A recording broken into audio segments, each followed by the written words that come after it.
is yung ating infiltration concept, diba? So we know that when a certain room is sealed from the environment, meron pa rin diyang smaller portion na pwedeng mag-infiltrate yung ambient, yung surrounding air natin, di ba? Yung environment sa labas, yung hangin doon, pwedeng pa rin pumasok sa loob. Commonly kapag may mga window opening, di ba? O kaya door opening, etc. So yun yung tinatawag na infiltration. So this problem actually is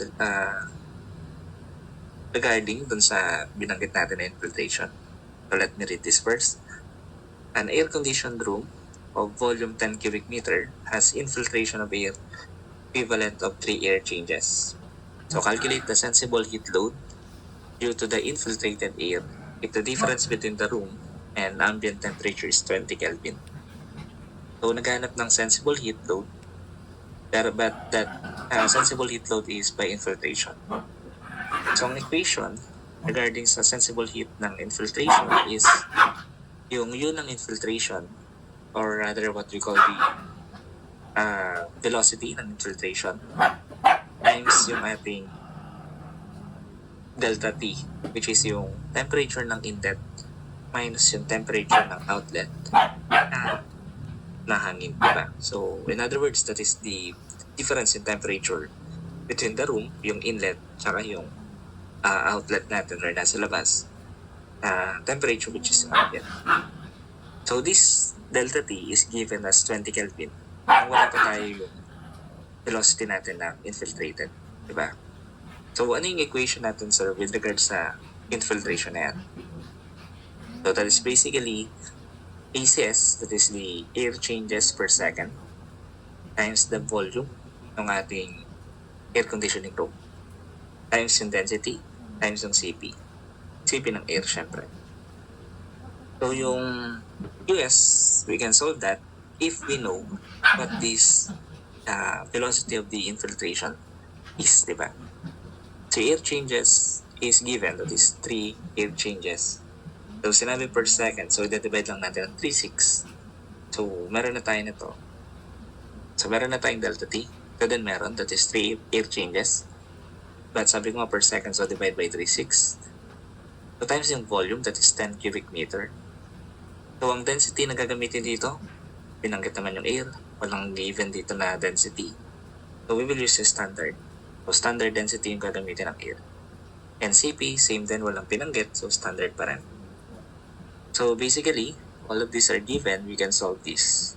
And when you multiply that by the change in temperature of 20, which is also given, we can now solve the sensible heat. So meaning direct sub.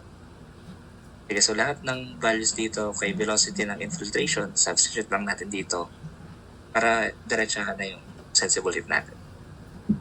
So that is QS equals 3 air changes over 3/6 times 10 cubic meter, kaya yung volume, diba?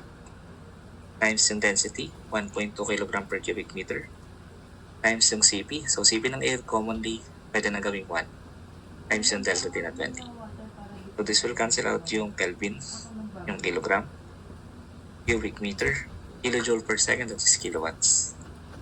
Sige, so computein lang natin. So 3, divide lang ng 3/6 times 10 times 1.2, and then divide lang natin ang, lipat lang natin dito, 20, and times pa natin. So when you press equals, so naka-fraction siya para maging decimal, pindutin lang natin FD. Diba? So what you would get as the sensible heat is 0.2 kilowatts, or that is yung letter B natin.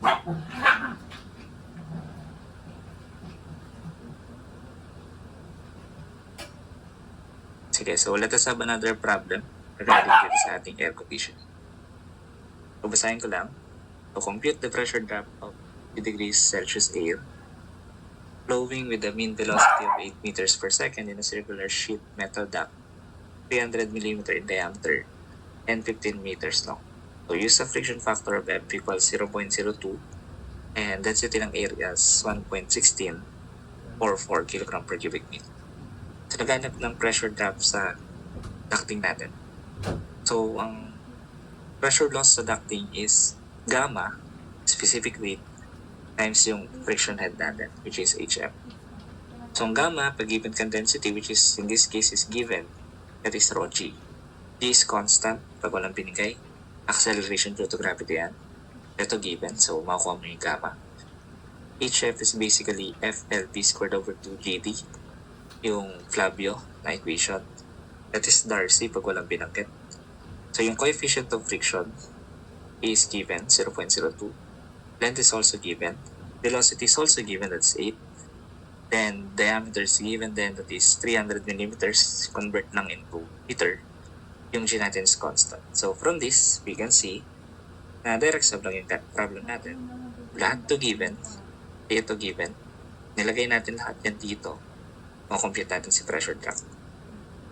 Okay, so that is what we will do. So, bali, substitute lang. So, gamma is density, yung given density, times yung gravity, pag walang binigay, constant. Then, HF, ito yung FLB squared over 2 gravity times diameter. So, unit analysis, cancel natin yung cubic meter.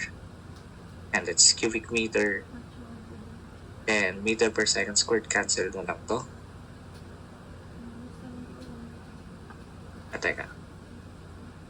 So, gravity, yung kilogram meter per second squared, that's Newton. Diba? So, ang pwede pa natin, siguro din natin i-cancel out tong cubic meter. But instead, ang cancel out natin na dito sa kabila. So, i-cancel out natin tong square meter per second squared. So, matitira dito meter. But we need to convert this millimeter into meter. Multiply ba ng 1,000, so cancel yung millimeter para mag-cancel out yung meter. So, may matitira isang meter. But pwede mo tanggalin yan para i-cancel out yung isa dito, magiging squared. So, Newton per square meter, that is Pascal. So, meaning, consistent na yung units natin, pwede natin ilagay sa calculator yan to solve for our pressure drop. So, automatic Pascal na ilalabas dito. In any case, lagay lang natin yung values natin dito sa problem. So, this is 1.1644 times yung G na 9.81 times yung HF is 0.02 times 15 times 8 squared over 2GB.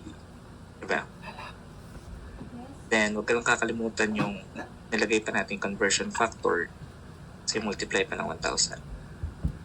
So, when you press equals, tapos FT, what you would get is 37.26 Pascal. Then, yung letter A natin.